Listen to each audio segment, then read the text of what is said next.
Hey, what's up, guys? Welcome into Stacking Dubs. I am not gonna lie, that was a rough one. Warriors empty the clip. Jimmy Butler empties the clip. You could see him, just from his aggressiveness and, two-way play. End up taking what, 26 shots. You got everything you could possibly ask for out of Jimmy Butler. Problem is that he's not 25 years old anymore. He's 30, what is he, 34, 35. And, the Warriors were the better team, I thought, at least even when Jimmy Butler was essentially just exploiting every single matchup, whether it was attacking a big, it was getting right by Conley. If he had a McDaniels or Anthony Edwards on him, just use a high screen and you're to the hoop. And it seemed to be the perfect recipe for an efficient offense that didn't even hit a three in the first half. But Jimmy Butler is basically getting into the paint every single possession. And when that's the case, hey, you're going to have a very efficient scoring night. And despite not hitting any shots, despite not getting much role help other than from Jonathan Kuminga, that's a recipe for success. But how sustainable is that? We learned that it's sustainable for about three and maybe like a third of a quarter, 3.5 quarters. And Jimmy was clearly tired at the end. And once the Jimmy penetration kind of stopped and he wasn't finishing at the hoop a few times, several times, despite again just a career game from Jonathan Kuminga. My gosh, man, he was just phenomenal. Jonathan Kuminga was, honestly, maybe his best game all around ever. Definitely in the playoffs with 30 points. He was team high +5. Did everything defense very good. Had 6 rebounds, 3 assists, had 2 blocks, only 2 turnovers, only 2 fouls, 3 of 4 from three. Yeah, I mean, I can't say enough about Jonathan Kuminga. And if there's any consolation, it's hey, you've figured out your third scorer at the very least right now, and he's not jeopardizing you on the back end in terms of your defense. And I guess, hey, Steve Kerr, like, I've always been your biggest supporter, but we're learning that you can survive without spacing, out of necessity. We've learned that, but hey, you can survive with Jimmy Butler and Jonathan coming on the floor at the same time. You just kind of have to have a little longer leash and let Kuminga kind of get to this point. And it turns out you don't need spacing if you're able just to get into the paint every possession and either get to the line or just settle into 5, 6 footers. And Kuminga, Jimmy Butler combined for 63 of the Warriors' 97 points. And while that's great, it just hurts so much knowing that again, we emptied the clip. You had a career best game from Kuminga, and you still came up a little bit short.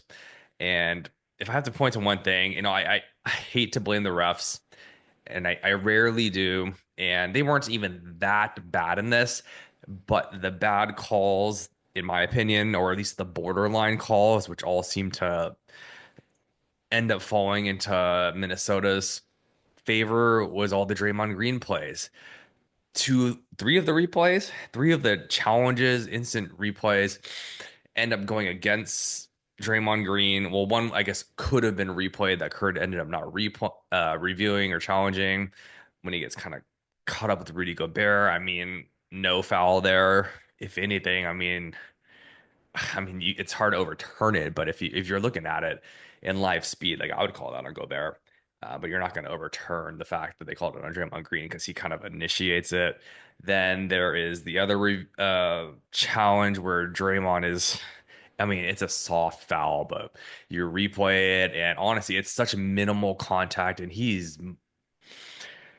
I don't know. I mean, I guess I was surprised that they didn't overturn that one. And then obviously on the one where, who was it? Randall fouls, who was it?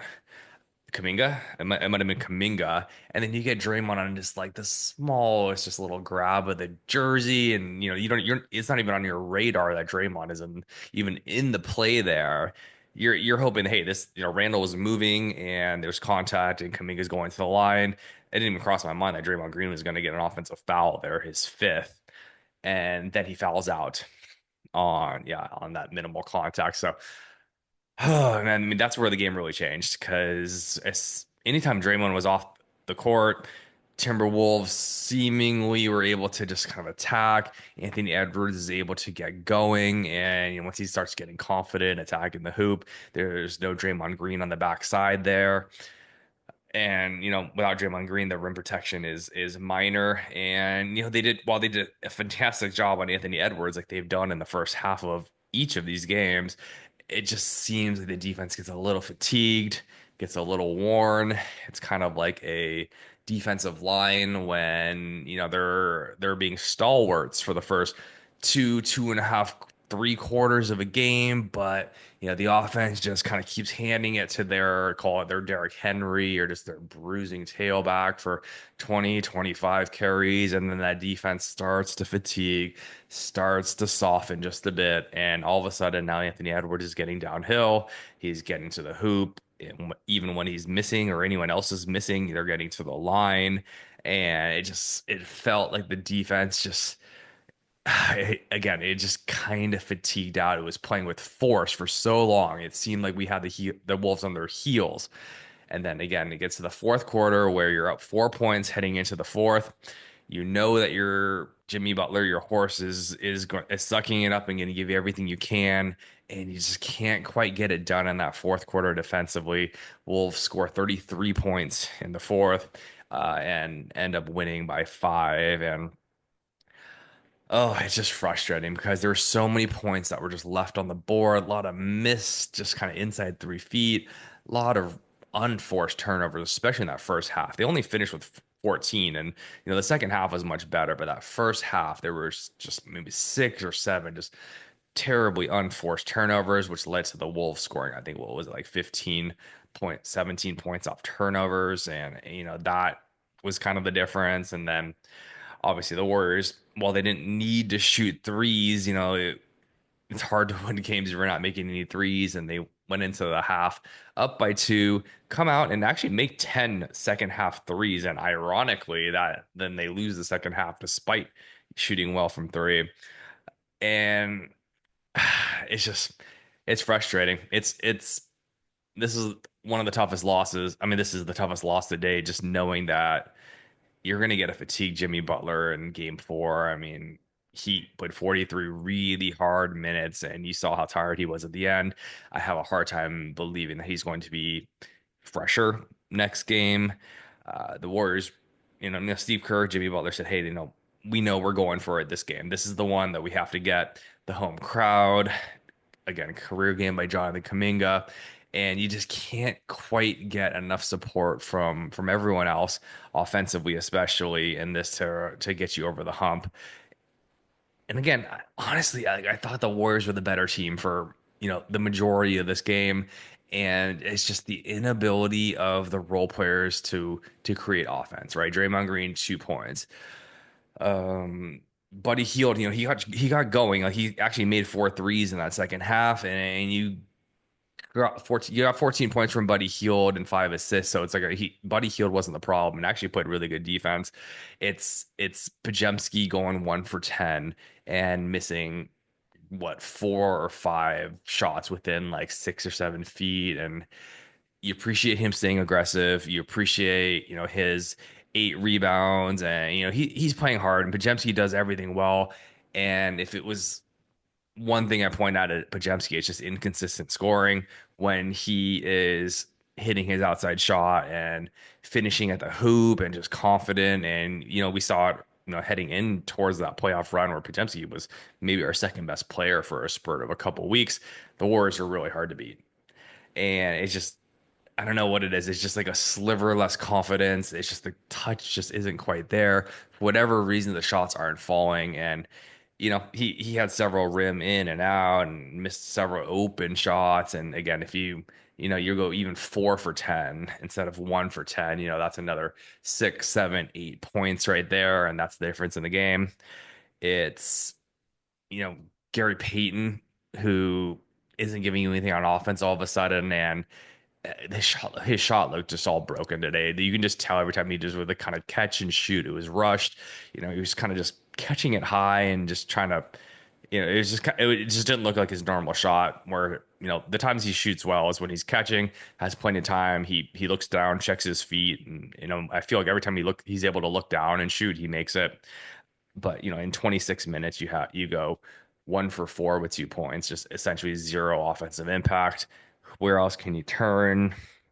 I mean, Looney plays 18 minutes, but he's not a scorer. I mean, you're fortunate to have gotten 4 points from Loon. Moses Moody plays 3 minutes and is just utterly useless and just unplayable the rest of the series.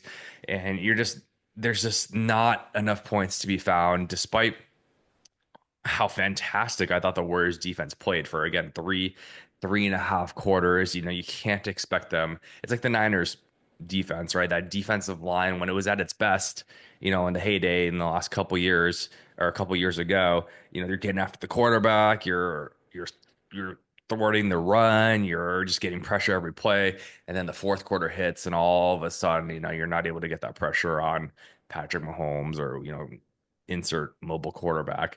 And it's hard. It's very hard to play tenacious defense, to play defense with force and get after it for 48 minutes.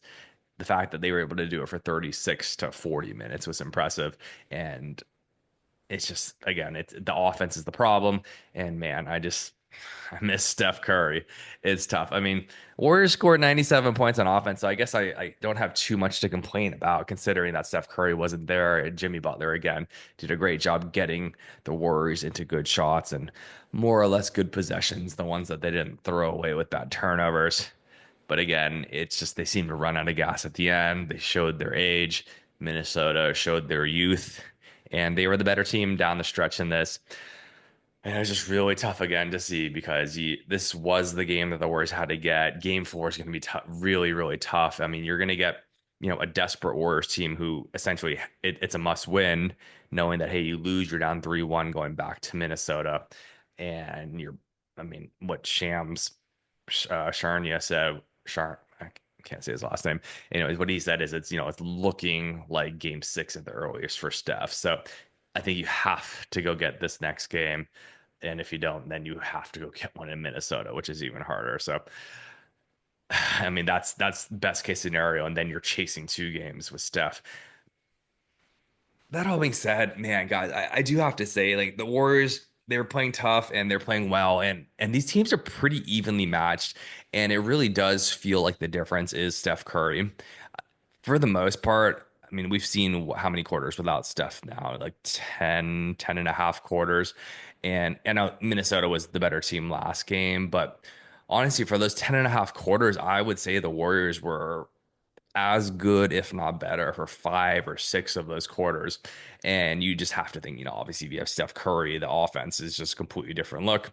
And the defense was there. And I think that honestly, from what I've seen, I know the Wolves' offense is a little bit better than Houston's was, but I thought the Warriors had more trouble with Houston, and that comes more from just Houston's defense and physicality.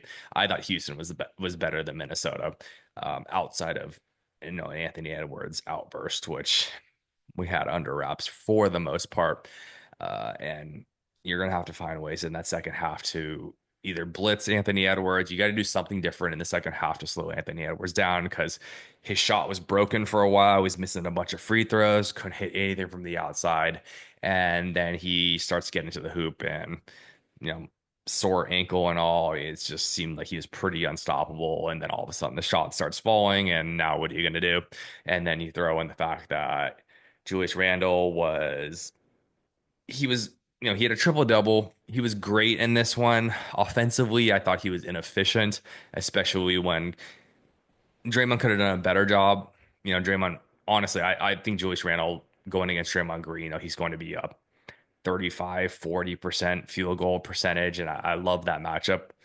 I love any matchup where Draymond Green's the defender in an isolation situation. Problem was Draymond Green got in foul trouble. He made a couple gambles and lost position on Randall. And Randall's good enough to make you pay when you're losing position.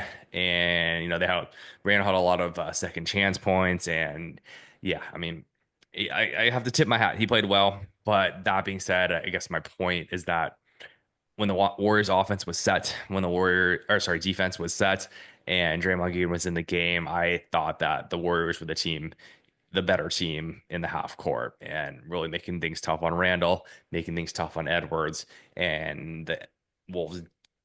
I mean, outside of Nas Reed getting loose for a bunch of threes kind of early in the game, Wolves didn't really have much consistent offense. So, where do we go from here? What adjustments do we make? Obviously, Jonathan Kuminga is going to continue playing full minutes. I mean, I think you just throw him in the starting lineup. I would like to see you, I mean, just from a fatigue standpoint, knowing that, hey, you're going to keep running out of juice, you're going to have to play more players. Steve Kerr, it really turned into a what, like a six-player rotation, seven-player rotation. It was Draymond, it was Jimmy, it was Buddy, it was Pajemski and Kuminga, and then you got some Looney and Peyton from there. I don't know. I mean, I know you went for it in this one, but seeing how many minutes they played and knowing that you're going to be very fatigued in the next game, you're going to have to open up some more minutes, especially out of your bigs. And TJD started. He was okay. He had 4 points in that first shift. He was 3 or 4 from the field. He played only 11 minutes. I think you're going to have to trust him a little bit more. I know you trust Looney way more, and I'm fine with Looney there, but I thought TJD, considering, game two, and, he was pretty solid in this. I didn't think you needed to get away from him as much as Steve Kerr did. I would like to go back to him a little bit. I mean, gives you a little bit of more rim protection. Yeah, I mean, obviously, in a vacuum, I'd rather Looney, play more minutes than TJD. But that being said, I could use a little bit more kind of that double big lineup with TJD and Draymond, or a TJD and Looney, even if you need to. Um, but yeah, you're gonna have to. I mean, the problem is you want to find some more minutes from your wing spots, but you're just not getting any production. Moody's unplayable.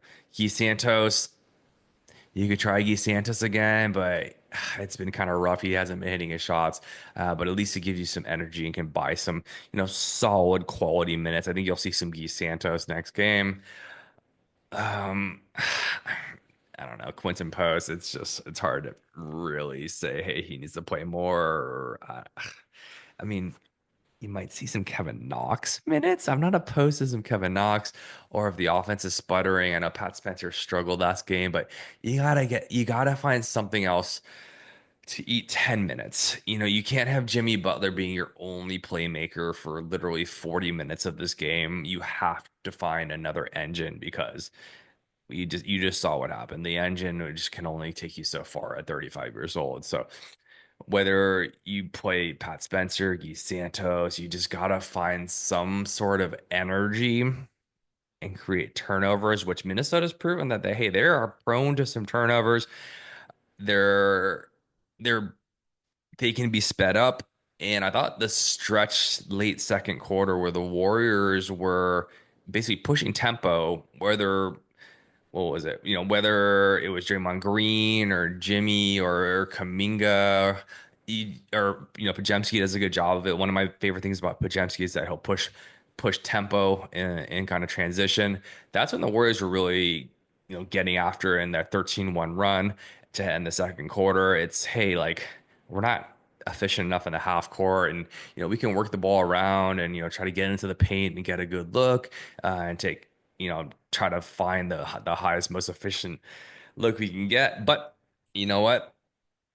That style of play works for a while, but it was when the Warriors were always kind of getting out after it, attacking the hoop, and just trying to go against a Minnesota defense that wasn't set. They found some success there, and credit to Minnesota for getting back in the second half. But I thought the Warriors should have pressed pace just a bit more, kind of come that early fourth quarter.